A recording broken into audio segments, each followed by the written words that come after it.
Hi, this is Indika Kahanda.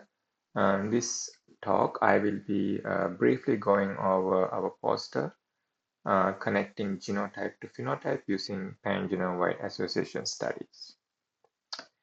Pangenome is basically a collection of uh, large number of sequences from the same species. So it represents the entire sequence content and the variation of a population.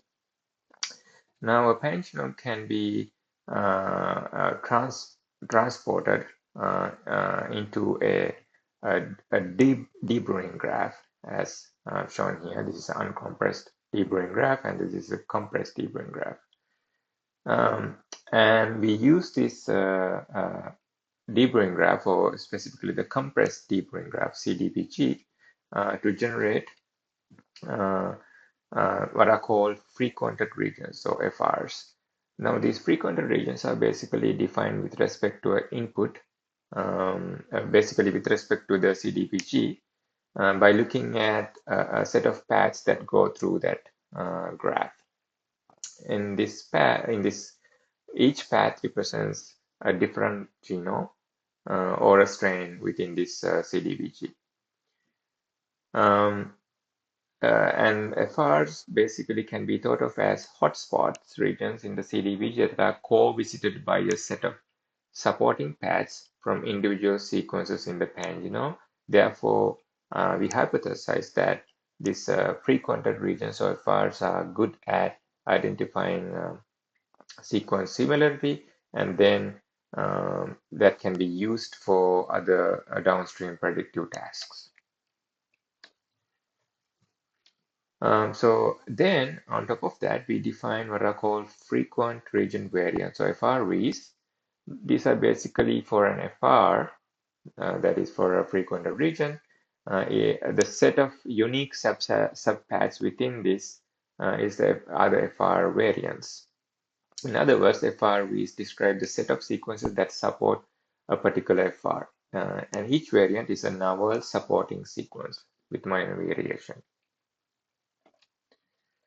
Data for this study comes from previous work.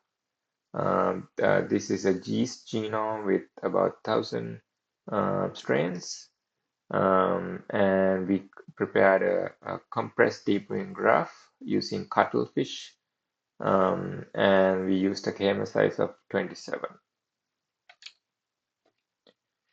And then this deburring graph for CDBG is fed into our tool called FindFR that finds the frequented regions and the frequent region variants, and these are fed to various machine learning classifiers. Specifically, we use random forest, linear regression, multi-layer perceptron, and deep neural network. And we use these two as the input features.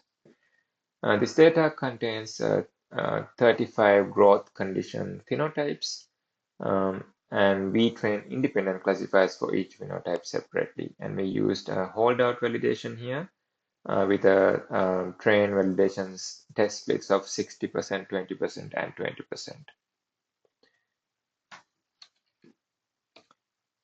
And the overall results suggest that all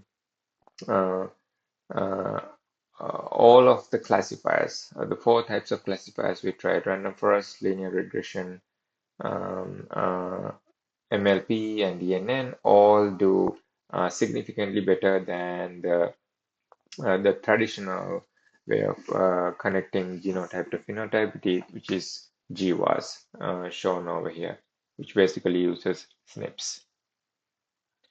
And all ML classifiers are consistent across in their performance across the phenotypes, regardless of whether it's FRs or FRVs.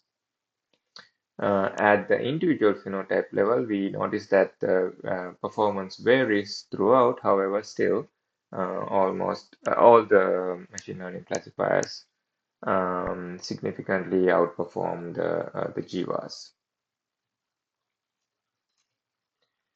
So here we demonstrate the utility of pre-counted regions variants for predicting yeast phenotype by using them as input features for supervised machine learning classifiers.